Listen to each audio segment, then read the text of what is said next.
আসসালামু আলাইকুম সবাইকে welcome back to my channel. আশা করি আল্লাহর রহমতে আপনারা সবাই ভালো আছেন। বাইরে খুব বৃষ্টি হচ্ছে, আর বৃষ্টি হলে সবার প্রথমে যে খাবারটি খেতে ইচ্ছে করে সেই খাবারটি হলো খিচুড়ি। আর এই গরম গরম খিচুড়ির সাথে ডিম ভাজা আর সালাদ খেতে যে কি মজা, আর সেই মজার রেসিপিটি আজ আমি শেয়ার করব আপনাদের সাথে। রান্নায় যারা একেবারেই নতুন এবং অনেক ভাইয়ারা আছেন যারা প্রবাসে থাকেন, ব্যাচেলার, রান্নায় নতুন, আশা করি আমার আজকের রেসিপিটি তাদের জন্য হেল্পফুল হবে। আশা করছি আমার আজকের রেসিপিটি আপনাদের কাছে ভালো লাগবে, আর যদি ভালো লাগে অবশ্যই একটি লাইক দিবেন এবং সেই সাথে প্লিজ আমার চ্যানেলটি সাবস্ক্রাইব করে আমার সাথে থাকবেন। তাহলে চলুন চলে যাই রেসিপিতে। খিচুড়িটা রান্না করার জন্য এখানে আমি নিয়েছি 1 কাপ পোলাওয়ের চাল। আপনারা চাইলে এখানে ভাতের চালটাও ইউজ করতে পারবেন। আর নিয়েছি 1 কাপ ভেজে নেওয়া মুগ ডাল, আর নিয়েছি হাফ কাপ মসুর ডাল। এখন এই চাল ডালটাকে আমি নর্মাল পানি দিয়ে ভিজিয়ে রাখবো 15 মিনিটের মতো। খিচুড়িতে দেওয়ার জন্য আমি যা যা নিয়েছি সব কিছুকেই ছোট ছোট টুকরো করে নিয়েছি।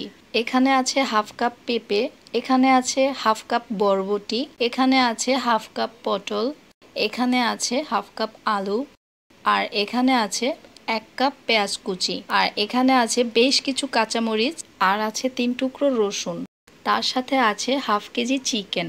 তাহলে চলুন চলে যাই মূল রান্নায়। এখানে আমি দিয়ে দিচ্ছি 2 টেবিল চামচ ঘি, আর তার সাথে দিয়ে দিচ্ছি 3 টেবিল চামচ তেল। আপনারা চাইলে পুরো রান্নাটাই ঘি দিয়ে করতে পারবেন অথবা তেল দিয়ে। তেলটা সামান্য গরম করে নিয়ে দিয়ে দিচ্ছি 4-5টি এলাচ, 3 টুকরো দারচিনি, আর দিচ্ছি 2টো তেজপাতা, আর দিচ্ছি হাফ টিস্পুন শাহি জিরা। শাহি জিরাটা খিচুড়িতে দারুণ একটি স্মেল আসে। হাতের কাছে থাকলে দিবেন, না থাকলে নর্মাল জিরাটা দিতে পারবেন। 10 সেকেন্ড মশলাটা ফ্রাই করে নিয়ে দিয়ে দিচ্ছি 1 কাপ পেঁয়াজ কুচি। পেঁয়াজগুলো 2 থেকে 3 মিনিটের মতো ফ্রাই করে নিব।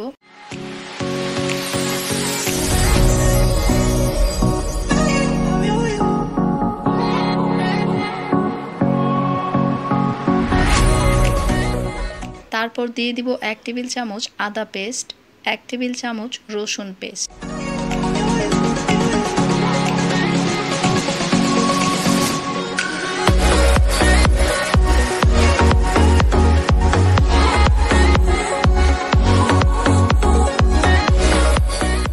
দিয়ে দিচ্ছি 1 টেবিল চামচ ধনিয়া গুঁড়ো, হাফ টেবিল চামচ হলুদ গুঁড়ো, 1 টেবিল চামচ মরিচ গুঁড়ো।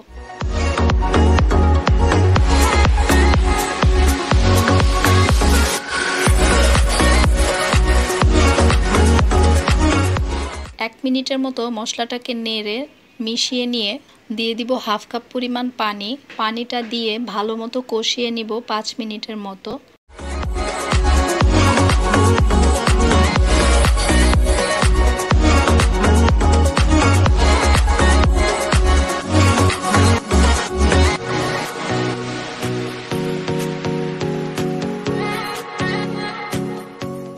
কষানো হয়ে গিয়েছে, এখন দিয়ে দিচ্ছি চিকেনগুলো। এখন চিকেনগুলো দিয়ে মশলার সাথে ভালো মতো 5 মিনিট কষিয়ে নিব। তারপর দিব আলুগুলো।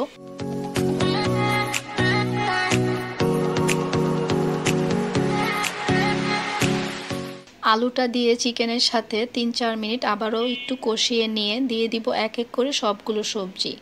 এখানে আপনারা আপনাদের পছন্দ মতো সবজি দিয়ে নেবেন।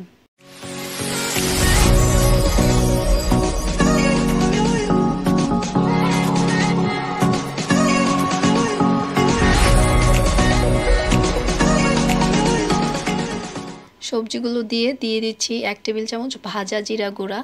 তারপর চিকেন আর সবজিগুলো 5 মিনিট কষিয়ে নিব।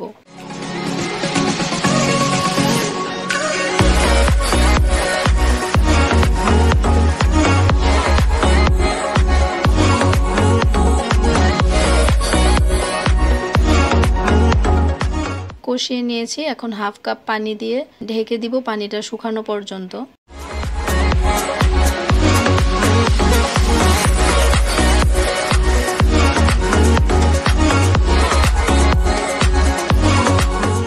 সবজির পানিটা শুকিয়ে গিয়েছে, তেলটা উপরে ভেসে এসেছে।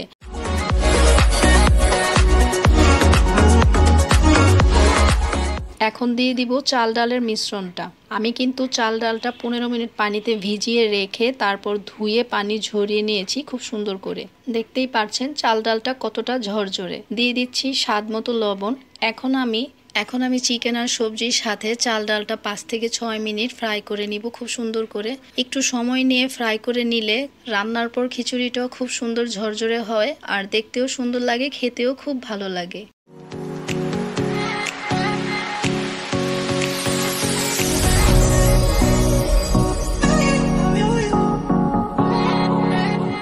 চাল ডাল সবজির মিশ্রণটা খুব সুন্দর করে ভেজে নিয়েছি। এখন দিয়ে দিব পানি।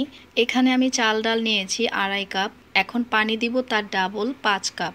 ভুনা খিচুড়ি বা পোলাওয়ের ক্ষেত্রে যত কাপ চাল নেবেন তার ডাবল দিবেন পানি। এখানে পানির সঠিক মাপ হচ্ছে আপনি যত কাপ চাল ডাল নেবেন তার ডাবল দিবেন পানি। তাহলে খিচুড়িটা খুব ঝরঝরে হবে আর দলা পেকে যাওয়ার কোনো চান্স থাকবে না। তো আমি এখানে কুসুম গরম পানি দিয়ে দিচ্ছি 5 কাপ। দিয়ে দিচ্ছি বেশ কিছু কাঁচামরিচ। এখন চুলোর আঁচটা হাই করে দিয়ে আমি 3 থেকে 4টা বলক তুলে নিয়ে চুলোর আঁচটাকে মিডিয়াম লো করে দিব। তারপর পানিটা যখন খিচুড়ির চাল ডালের নিচে চলে যাবে তখন ঢাকনা খুলে দিব, এর আগে নয়। 5 থেকে 6 মিনিট পর ঢাকনা খুলে দিব। তারপর খিচুড়ির উপরেরগুলো নিচে আর নিচেরগুলো উপরে করে দিব।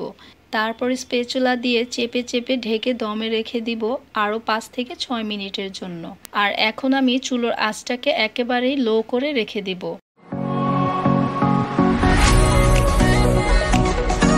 6 মিনিটের মতো হয়েছে। এই তো পুরোপুরি পানিটা শুকিয়ে গিয়েছে। খিচুড়িটাও সুন্দর মতো সফটও হয়ে গিয়েছে। আর দেখতেও মাশাআল্লাহ খুব সুন্দর হয়েছে। আর স্মেলটাও অনেক সুন্দর আসতেছে।